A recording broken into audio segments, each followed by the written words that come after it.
Hello everyone, myself Sakshi and I am from Electrical Engineering Department. So welcome to the Sakshi Electrical Engineering. स्वागत है आप सभी का साक्ष्य इलेक्ट्रिकल इंजीनियरिंग में। जैसा कि मध्य प्रदेश लोक सेवा आयोग द्वारा प्राचार्य प्रथम श्रेणी उप संचालक, प्राचार्य द्वितीय श्रेणी एवं सहायक संचालक की जो वैकेंसी आई है, जो कि हमारे एमपी गवर्नमेंट के टेक्निकल एजुकेशन स्किल डेवलपमेंट के थ्रू निकाली गई है, तो हम बात कर रहे हैं एमपीपीएससी प्रिंसिपल वैकेंसी 2023 का, जिसमें पार्ट एंड पार्ट बी में आपके ऑफिशियली सिलेबस को डिस्ट्रीब्यूट किया गया है। सो अभी हम इंजीनियरिंग सब्जेक्ट्स पे बात कर रहे हैं। सो देखिएगा, जैसा कि आपका basic electronics and communication science में हमने कल आपको स्पेशल पर्पस ड्राइव का लेक्चर दिया था, उसी सीक्वेंस में आज हम ऑपरेशनल एम्पलीफायर पढ़ने वाले हैं। ठीक है, सो क्या पढ़ने वाले हैं आज हम? ओपेम। ठीक है, तो जो भी स्टूडेंट्स चैनल के साथ न्यू जुड़े हैं तो आप प्रॉपरली चैनल पे विजिट कीजिए एंड प्रॉपर प्लेलिस्ट के थ्रू वीडियोस को सीक्वेंस वाइज वॉच कीजिएगा। ठीक है, सो देखिएगा, हमारा चैप्टर का नाम है ऑपरेशनल एम्पलीफायर। ये एक नया यूनिट है। कल हमारा जो स्पेशल पर्पस डायोड था वो यूनिट कंप्लीट हो गया था। सो देखिएगा, ऑपरेशनल एम्पलीफायर। ओके, क्या पढ़ रहे हैं आज हम? ऑपरेशनल एम्पलीफायर पढ़ रहे हैं। सो देखिएगा ध्यान से, ऑपरेशनल एम्पलीफायर। देखिए, सबसे पहले ऑपरेशनल एम्पलीफायर में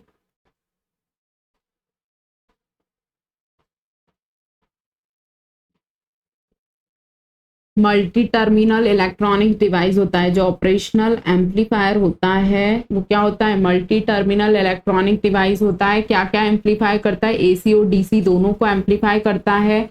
introduce for computation, mathematical operation, addition, subtraction, integration और डिफरेंशिएशन। जो ऑपरेशनल एम्पलीफायर होता है वो कौन कौन से मैथमेटिकल ऑपरेशन करता है? तो जिसमें हम एडिशन, सब्ट्रैक्शन, मल्टीप्लिकेशन, इंटीग्रेशन, ये सारी जो परफॉर्म है, जो मैथमेटिकल ऑपरेशन है वो कौन करता है? ऑपरेशनल एम्पलीफायर करता है। सो देखिएगा, ब्लॉक डायग्राम, ऑपरेशनल एम्पलीफायर का ब्लॉक डायग्राम दिखाया हुआ है। सो हमारा सेकंड टॉपिक निकल कर आ रहा है ओपेम। ओपेम का ब्लॉक डायग्राम क्लियर?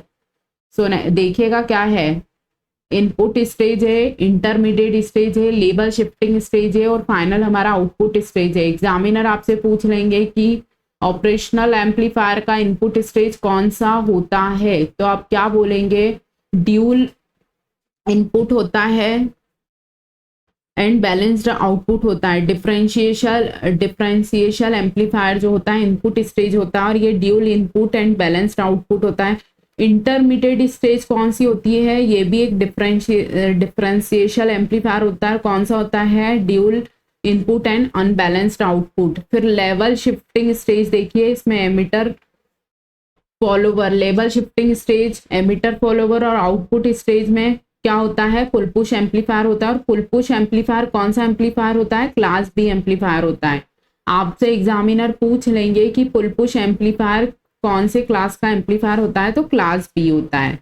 ठीक है, सो देखिएगा, जो क्लास बी एम्पलीफायर होता है वो फुल पुश एम्पलीफायर होता है। क्रॉस ओवर डिस्टॉर्शन किस में होता है? तो आप बोलेंगे क्लास बी या फुल पुश एम्पलीफायर में। ऑपरेशनल एम्पलीफायर का जो आईसी नंबर है वो 741 है। क्लियर? ये बातें आपको एज इट इज याद रखनी है। फिर देखिएगा, systematic symbol of operational amplifier. Operational amplifier का सिस्टमेटिक सिंबल आपको एग्जामिनर पूछ सकते हैं। तो देखिएगा, इसमें दो क्या होते हैं? इनपुट होते हैं। एक होता है इन्वर्टिंग इनपुट, एक होता है नॉन इन्वर्टिंग इनपुट। ये देखिए, positive supply that means VCC और ये वीई, ये वी आउटपुट। ठीक है, सो आपको ये सिंबल याद रखना है कि दो इनपुट, इन्वर्टिंग इनपुट होता है, नॉन इन्वर्टिंग इनपुट होता है। ठीक है, ये सिंबल है किसका? ऑपरेशनल एम्पलीफायर का, तो आपको याद रखना है। उसके बाद देखिएगा, आउटपुट वोल्टेज जो होता है क्या होता है? Voltage gain, non inverting voltage minus inverting voltage. तो आपका जो आउटपुट वोल्टेज का फॉर्मूला निकल कर आता है वो A V plus minus V minus, that means voltage gain, non inverting voltage V plus और इन्वर्टिंग वोल्टेज, इन दोनों का डिफरेंस होता है आउटपुट वोल्टेज होता है। ठीक है, इसके बाद देखिएगा next DC characteristics of op-amp. Op-amp की डीसी कैरेक्टरिस्टिक्स को हम पढ़ रहे हैं, जिसमें देखिए सबसे पहले होता है इनपुट बायस करंट। क्या होता है? Input bias current. तो देखिए ये हमारे दो टर्मिनल है, एक है IB1 और एक है IB2। अब हमको क्या इनपुट बायस करंट निकालना है, तो IB1 प्लस IB2 अपॉन 2 क्या हो गया हमारा इनपुट बायस करंट। ये फॉर्मूले आपको एज इट इज याद रखने हैं, ठीक है। उसके बाद देखिएगा input offset current. Input offset current क्या होता है? B1 माइनस B2 का क्या होता है? डिफरेंस होता है। तो ये बात भी आपको एज इट इज याद रखनी है, इनपुट ऑफसेट करंट और इनपुट बायस करंट। उसके बाद देखिए आउटपुट ऑफसेट वोल्टेज क्या होता है? Non zero output voltage with respect to zero input voltage. आपसे एग्जामिनर पूछ लेंगे कि non zero output voltage zero input voltage के रिस्पेक्ट में क्या कहलाता है, तो आप क्या बोलेंगे? आउटपुट ऑफसेट वोल्टेज कहलाता है। ओके, फिर देखिएगा इनपुट ऑफसेट वोल्टेज क्या होता है? To nullify the effect of output offset voltage the applied input. Output offset voltage के इफेक्ट को नलीफाई करने के लिए अप्लाई इनपुट, ठीक है। ये आपको सिर्फ डेफिनेशंस हैं। कैरेक्टरिस्टिक्स आपसे पूछ लेगा कि which of the following characteristics is not related to operational amplifier, या फिर पूछ लेगा ऑपरेशनल एम्पलीफायर की डीसी कैरेक्टरिस्टिक्स कौन सी नहीं है। तो आपको पता होगा, आप तभी तो बता पाएंगे कि input bias current, input offset current, output offset voltage, input offset voltage.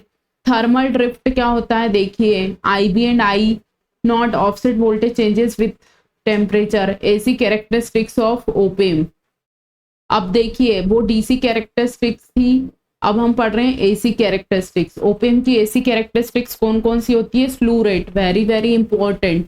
स्लू rate की डेफिनेशन आपसे पूछ सकता है। स्लू रेट की आपसे क्या पूछ सकता है? फॉर्मूला आपसे पूछ सकता है, ठीक है। Maximum rate of change of output voltage with respect to time. Output voltage, maximum rate of change of output voltage with respect to time, मतलब टाइम के रिस्पेक्ट में कितना मैक्सिमम आउटपुट वोल्टेज में चेंज हुआ, वो क्या कहलाता है? स्लू रेट कहलाता है। स्लू रेट की इक्वेशन देखिएगा, very very important. Slew rate कई बार एग्जामिनेशंस में पूछा जा चुका है। 2πfm इंटू VM 10⁶ वोल्ट पर माइक्रो सेकेंड स्लू रेट, ठीक है। उसके बाद देखिएगा characteristics of ideal op-amp. Ideal op-amp की कैरेक्टरिस्टिक्स क्या क्या है, यहाँ से तो क्वेश्चन डेफिनेटली बनेगा। आपसे पूछ लेगा कि ओपेम का वोल्टेज गेन क्या होता है, इनपुट रेजिस्टेंस क्या होता है, आउटपुट रेजिस्टेंस क्या होता है, बैंडविड्थ क्या होता है, CMRR क्या होता है, स्लू रेट क्या होता है, आउटपुट इम्पिडेंस क्या होता है। तो ये बातें आपको आइडियल के लिए याद रखनी है। देखिए एग्जामिनर आपसे पूछ लेगा कि आइडियल ओपेम का वोल्टेज गेन क्या होता है, तो आप बोलेंगे इनफाइनाइट होता है। इनपुट रेजिस्टेंस क्या होता है? इनफाइनाइट होता है। या फिर आपको इनपुट रेजिस्टेंस की जगह इनपुट इम्पिडेंस भी दे सकता है। उसके बाद देखिएगा आउटपुट रेजिस्टेंस कैसा होता है, तो आप बोलेंगे जीरो होता है। एग्जामिनर या तो रेजिस्टेंस बोलेगा या इम्पिडेंस बोलेगा। उसके बाद देखिए बैंडविड्थ आपसे पूछेगा तो आप बोलेंगे इनफाइनाइट होता है। स्लू रेट कैसा होता है, तो आप बोलेंगे इनफाइनाइट होता है। CMRR common mode rejection ratio कैसा होता है? इनफाइनाइट होता है। देखिए क्या लिखा है, यदि क्वेश्चन में आइडियल वर्ड यूज नहीं किया है तो इनफाइनाइट की वैल्यू क्या होगी? हाई होगी, और जीरो की जगह आप लो यूज करेंगे, ठीक है। वैसे आइडियली ही पूछता है, तो अगर देखिए बहुत ज़्यादा इंपॉर्टेंट है, यहाँ से क्वेश्चन एक बनेगा ही बनेगा, वेरी वेरी इंपॉर्टेंट। जब आप प्रीवियस ईयर क्वेश्चंस पेपर देखेंगे तो आपको यहाँ से डेफिनेटली 100% क्वेश्चन मिलेगा कि आइडियल ओपेम का इनपुट रेजिस्टेंस कैसा होता है, तो आप बोलेंगे इनफाइनाइट होता है। आउटपुट रेजिस्टेंस कैसा होता है? जीरो होता है। बैंडविड्थ होता है इनफाइनाइट। स्लू रेट होता है इनफाइनाइट। CMRR होता है इनफाइनाइट। ये बातें आपको याद रखनी है, ठीक है। उसके बाद देखिएगा ये ट्रांसफर कैरेक्टरिस्टिक्स है, जो कि आपको मतलब आपको ध्यान रखना है कि किस टाइप की ट्रांसफर कैरेक्टरिस्टिक्स निकल कर आती है ओपेम में, ठीक है। अब चूंकि हम 1 बाय 1 आपको बहुत डिटेल में अगर डिस्क्राइब करेंगे तो आप बहुत टाइम, कहने का मतलब है बहुत डिले हो जाएगा, ठीक है। चूंकि अभी रात के 2:30 बजे हम आपका लेक्चर रिकॉर्ड कर रहे हैं, ठीक है।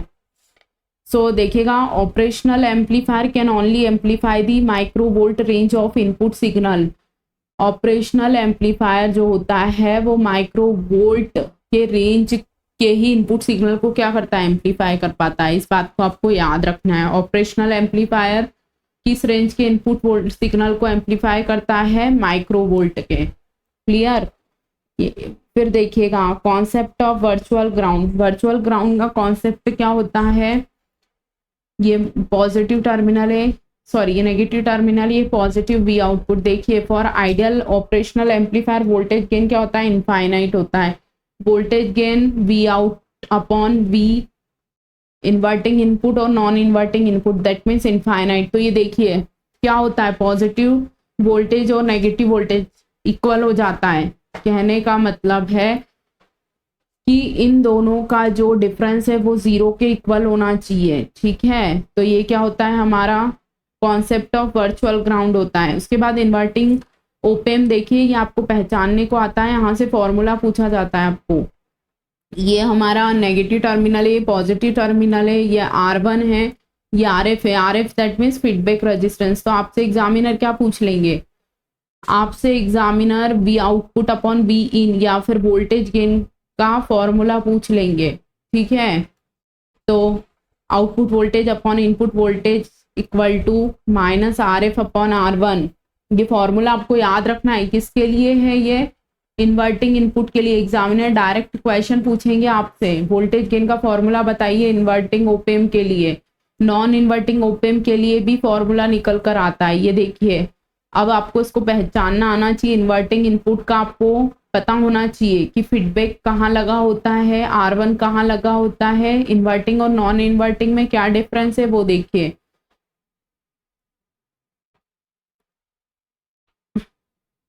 ये देखिए यहाँ दो रेजिस्टेंस लगे हैं। ठीक है, इन्वर्टिंग में एक ही था R1, यहाँ R1 और R2 दोनों लगे हैं, ग्राउंड है। ये V output that means output voltage है। अब V out upon V in, voltage gain 1 plus RF upon R1 sorry. ठीक है, तो आपको ये फॉर्मूले याद रखने हैं। 1 प्लस RF अपॉन R1 किसके लिए आता है, नॉन इन्वर्टिंग के लिए आता है, और इन्वर्टिंग के लिए आता है माइनस RF अपॉन R1।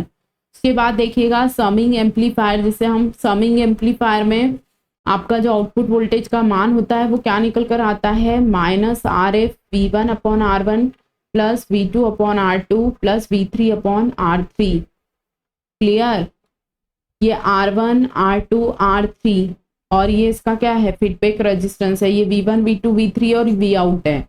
तो समिंग एम्पलीफायर के लिए आपको आउटपुट वोल्टेज याद रखना है। उसके बाद देखिएगा वोल्टेज फॉलोवर एम्पलीफायर को क्या बोलते हैं, यूनिटी गेन एम्पलीफायर कहते हैं। ये भी कई बार एग्जामिनेशंस में पूछा जा चुका है। फिर वोल्टेज फॉलोवर क्या होता है, ये देखिए input at non inverting terminal, non inverting terminal पर इनपुट है, इनपुट साइड रेजिस्टेंस और impedance is high. Voltage follower का जो इनपुट साइड का रेजिस्टेंस होता है वो क्या होता है, हाई होता है। उसके बाद फीडबैक रेजिस्टेंस जो होता है लो होता है। ये सारे क्वेश्चंस के फॉर्म में पूछे गए हैं कई बार। ठीक है, उसके बाद देखिएगा output voltage equal to input voltage, ये होता है वोल्टेज फॉलोवर। उसके बाद देखना voltage gain AB equal to 1 V out upon V in, unity gain amplifier.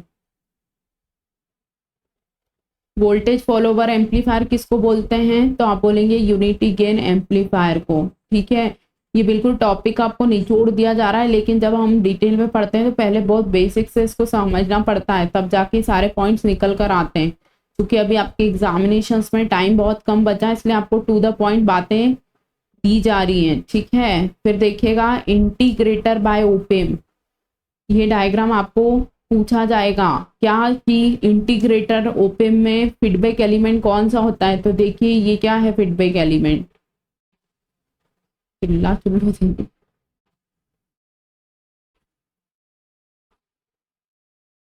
क्या है feedback element, wait a second. ये हमारा इनपुट वोल्टेज है, ये हमारा आउटपुट वोल्टेज है, ये रेजिस्टेंस और ये फीडबैक एलिमेंट क्या है, कैपेसिटर है। इसका आउटपुट वोल्टेज का वैल्यू निकल कर आता है V output equal to VC minus 1 upon RC integration 0 to T VN T into DT। ठीक है, इंटीग्रेटर में फीडबैक एलिमेंट क्या होता है, कैपेसिटर निकल कर आता है।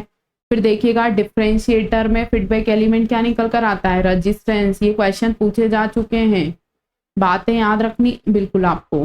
इंटीग्रेटर में फीडबैक एलिमेंट कैपेसिटर होता है, डिफरेंशिएटर में फीडबैक एलिमेंट रेजिस्टेंस होता है। ये देखिए सी की जगह आर लिखा है, और ये जो डायग्राम है ना, ये सिंबल है, आपको डिफरेंशिएटर और इंटीग्रेटर का याद होना चाहिए। देखिए ठीक है, सो बिल्कुल भी हल्के में मत लीजिएगा, टॉपिक का बिल्कुल निचोड़ दिया जा रहा है आपको।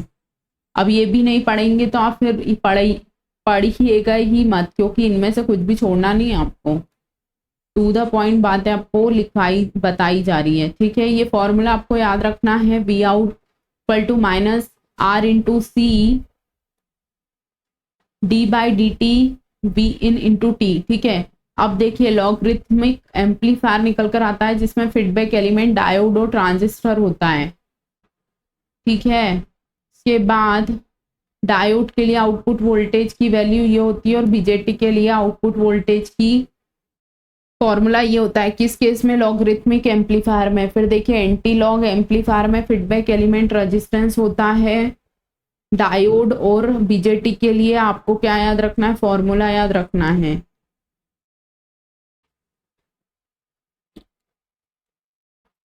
फिर देखिएगा फिल्टर सर्किट में कैपेसिटिव रिएक्टेंस की वैल्यू होती है एक्स इक्वल टू 1/ओमेगा सी। ओमेगा सी की जगह हमने 1/2πfc लिख दिया। Inductive reactance XL omega L 2πfl। अब x इक्वल टू 1/ओमेगा सी 1/2πfc। जब फ्रीक्वेंसी जीरो, यहाँ जब हम जीरो रखेंगे तो एक्सी इनफाइनाइट हो जाएगा, और इनफाइनाइट मतलब ओपन सर्किट, और जब फ्रीक्वेंसी हम इनफाइनाइट रखेंगे तो एक्सी जीरो हो जाएगा, और एक्सी का जीरो होना शॉर्ट सर्किट की तरह बिहेव करता है। उसी तरह XL equal to omega L, omega की जगह 2πfl लिख दिया। एफ की जगह जब हमने जीरो रखा तो हमारा एक्सएल क्या हो गया? जीरो हो गया। जीरो जो होता है शॉर्ट सर्किट की तरह बिहेव करता है, क्लियर। और देखिए जब एफ इनफाइनाइट होता है तो एक्सएल इनफाइनाइट होगा, तो ये शॉर्ट सर्किट और ओपन सर्किट होता है। उसके बाद देखिएगा इंटीग्रेटर में frequency high frequency output voltage 0 volt, और frequency 0 low frequency output voltage not equal to 0। Frequency 0 XC open circuit, then output voltage non zero होगा। जब फ्रीक्वेंसी इनफाइनाइट होगा तो एक्सी ओपन शॉर्ट सर्किट होगा, वी आउटपुट 0 होगा। तो V out upon V in का minus R F upon are one क्या निकल कर आएगा? फॉर्मूला, ठीक है। इंटीग्रेटर आपका लो पास सर्किट की तरह बिहेव करता है। क्या याद रखना है आपको? इंटीग्रेटर सर्किट लो पास सर्किट के जैसा बिहेव करता है। उसी तरीके से डिफरेंशिएटर का भी देखिए, जब फ्रीक्वेंसी 0 रखेंगे एक्सी ओपन सर्किट हो जाएगा, वी आउटपुट 0 हो जाएगा। बिल्कुल अपोजिट होता है इंटीग्रेटर का। फ्रीक्वेंसी इनफाइनाइट होगा तो एक्सी शॉर्ट सर्किट होगा और आउटपुट नॉन जीरो होगा। F0 मतलब output 0, F infinite V out 0। High pass filter, ठीक है। तो देखिए आपको पोजीशन ऑफ एलिमेंट याद रखना है। इंटीग्रेटर लो पास फिल्टर, सॉरी, आपको पहले कंक्लूजन याद रखना है। इंटीग्रेटर लो पास फिल्टर की तरह बिहेव करता है, इंटीग्रेटर हाई पास फिल्टर की तरह बिहेव करता है। पहली बात, इंटीग्रेटर में फीडबैक एलिमेंट कैपेसिटर होता है, डिफरेंशिएटर में फीडबैक एलिमेंट रेजिस्टेंस होता है। लॉगरिथमिक एम्पलीफायर में डायोड और ट्रांजिस्टर होता है। क्या? Feedback element. ये एग्जाम में पूछे जा चुके हैं क्वेश्चंस। आपसे पूछ लेगा इंटीग्रेटर किस फिल्टर की तरह बिहेव करता है, तो आप बोलेंगे लो पास फिल्टर की तरह। एग्जामिनर आपसे पूछ लेगा डिफरेंशिएटर किस सर्किट की तरह बिहेव करता है, आप बोलेंगे हाई पास फिल्टर की तरह। इंटीग्रेटर में जो फीडबैक एलिमेंट होता है वो कैपेसिटर होता है, डिफरेंशिएटर में जो फीडबैक एलिमेंट होता है वो रेजिस्टेंस होता है, लॉगरिथमिक एम्पलीफायर में जो फीडबैक एलिमेंट होता है वो ट्रांजिस्टर डायोड होता है, और anti log amplifier exponential amplifier में जो फीडबैक एलिमेंट होता है वो रेजिस्टेंस होता है। आपका जो ओपेम वाला ऑपरेशनल एम्पलीफायर था जो कि कंप्लीट हो चुका है, ठीक है। इसलिए आपको क्या क्या याद रखना है, इसमें सिंबल याद रखने हैं। आपको ऑपरेशनल एम्पलीफायर की जो कैरेक्टरिस्टिक्स बताइए, inverting non inverting amplifier, differentiator, summer amplifier, सबके आपको सिंबल, इनके फीडबैक एलिमेंट, इनके जो वोल्टेज गेन के फॉर्मूले, स्लू रेट की इक्वेशन, ठीक है, एसीडीसी कैरेक्टरिस्टिक्स, सारी बातें आपको याद होनी चाहिए, ठीक है। यही इसी में से आपका कहीं ना कहीं से क्वेश्चंस बनेगा, ठीक है। आपको यहाँ से क्वेश्चन जरूर आएगा, हम बताते हैं, रुकिए। ये आपको ये जो कैरेक्टरिस्टिक्स दी है ना ओपेम की, यहाँ से आपसे पूछेगा ही पूछेगा कि आइडियल ओपेम का इनपुट रेजिस्टेंस कैसा होता है या इनपुट इम्पिडेंस कैसा होता है, आइडियल ओपेम का इनपुट आउटपुट रेजिस्टेंस कैसा होता है, आइडियल ओपेम का वोल्टेज गेन कैसा होता है, आइडियल ओपेम में बैंडविड्थ स्लू रेट की वैल्यू कैसी होती है, CMMR का फुल फॉर्म क्या होता है। तो ये बातें आपको याद रखनी है, ठीक है। आपका ओपेम वाला यूनिट भी आज कंप्लीट हो गया है। टोटल कितने 14 पेज में आपका यूनिट कंप्लीट हो चुका है। सो जो भी स्टूडेंट्स चैनल के साथ न्यू जुड़े हैं तो आप प्रॉपरली चैनल पे विजिट कीजिए and proper sequence wise videos को देखिएगा तो आपको सब कुछ समझ आएगा, ठीक है। फिर भी इनकेस कहीं कोई प्रॉब्लम आ रही हो तो आप वीडियो के नीचे कमेंट ज़रूर करिए। दूसरी बात, आपको वीडियो के नीचे लेक्चर का फीडबैक ज़रूर देना है कि आपको ये वीडियो और आपको ये लेक्चर कैसा लगा। कमेंट करना ना भूलें बिल्कुल भी, क्योंकि देखिए हम रात के 2:45 बजे आपके लिए सिर्फ हम वीडियो रिकॉर्ड करने का सिर्फ यही मोटो है कि आप लोगों को कहीं प्रॉब्लम नहीं आए। हमने अपना बोला है कि हम आपको सिलेबस कंप्लीट करवाएंगे, तो हम अपना जो हमने बोला है आपसे वही चीज़ हम करने के लिए रात के 3 बजे भी आप लोगों के लिए वीडियो रिकॉर्ड कर रहे हैं, ठीक है। सो आप कमेंट के माध्यम से वीडियो का फीडबैक ज़रूर दीजिए। दूसरी बात, जो लोग भी अभी प्रिपरेशन स्टार्ट कर रहे हैं तो आप फास्ट मोड में वीडियो को देखिए और रिवीजन और प्रैक्टिस क्वेश्चंस प्रैक्टिस ज़रूर करिए। कम पढ़िए लेकिन रिवाइज ज़रूर करिए, अदरवाइज जो भी पढ़ा है माइंड से स्किप हो जाएगा, क्योंकि सिलेबस बहुत बड़ा है और टाइम बहुत कम है। मे बी आपका एग्जामिनेशन जो है सितंबर में शेड्यूल्ड है और इसके एग्ज़ाम डेट्स के कोई चेंजेस होने की पॉसिबिलिटी कोई नहीं है, मतलब आपका एग्जामिनेशन सेम डेट पर ही होना है। कुछ स्टूडेंट्स तो यही मैसेज करते हैं हमें दिन भर मैम एग्ज़ाम पोस्टपोन होगा, तो हम बता दें कि MPPSC ने जो ऑफिशियली अनाउंसमेंट किया है सितंबर में आपका एग्जामिनेशन होना है, तो आपका एग्जामिनेशन सेम टाइम पर होगा, ऑन टाइम ही होगा, ठीक है। इसमें कहीं कोई फेरबदल और होगा भी तो आप अपनी प्रिपरेशंस को आप कंटिन्यू करिए। पहली बात तो नहीं होगा, आपका एग्जामिनेशन जिस डेट पे बताया गया है तभी होना है, ठीक है। तो आप इस मिस्टेक में, मतलब इस भूल में बिल्कुल मत रहिएगा कि आपका एग्जामिनेशन डिले होगा, ठीक है। सो आज देखिए हमने ऑपरेशनल एम्पलीफायर को भी कंप्लीट कर लिया है। सो फाइनली आपका ओपेम कंप्लीट हो गया है। जो भी हमने बोला है, specially symbols, feedback elements, AC/DC characteristics, ideal characteristics, उसके अलावा हमने जो भी आपको फिल्टर सर्किट्स बताए, इंटीग्रेटर, डिफरेंशिएटर, लॉगरिथमिक एम्पलीफायर, आपको सभी बातें याद रखनी है। बिल्कुल टॉपिक का निचोड़ है, इसमें से आपको कुछ भी एक सिंगल वर्ड भी आपको स्किप नहीं करना है, ठीक है। तो आपका जो ऑपरेशनल एम्पलीफायर भी कंप्लीट हो गया। कल हमने जैसा कि आपको स्पेशल पर्पस डायोड पे लेक्चर दिया था, आई होप आपने वो देख लिया होगा, और जिन स्टूडेंट्स ने नहीं देखा है तो आप ज़रूर उस वीडियो को देखिएगा, क्योंकि बहुत ज़्यादा इम्पॉर्टेंट है आपका स्पेशल पर्पस डायोड। और आज का लेक्चर जो है ऑपरेशनल एम्पलीफायर, ये भी बहुत ज़्यादा इम्पॉर्टेंट है। सो बिल्कुल भी हल्के में ना लेते हुए प्रॉपर सेशन बहुत ज़रूर करिएगा, ओके।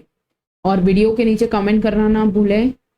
सो यही बात कहना चाहेंगे कि आप कम पढ़िए बट रिवाइज ज़रूर करिए, अपने कंटेंट को प्रॉपरली इम्पॉर्टेंट पॉइंट्स आप मार्क करिए और क्वेश्चंस को ज़्यादा से ज़्यादा प्रैक्टिस करिए, ठीक है। क्योंकि सभी ब्रांच के इंजीनियरिंग सब्जेक्ट्स यहाँ आने हैं, इसीलिए आप लोग सभी ब्रांचेस के जो टॉपिक्स आपने पढ़ लिए हैं उनको रिवाइज ज़रूर करिएगा, ओके। सो मिलते हैं हम अपने नेक्स्ट लेक्चर में, तब वेट अ सेकेंड।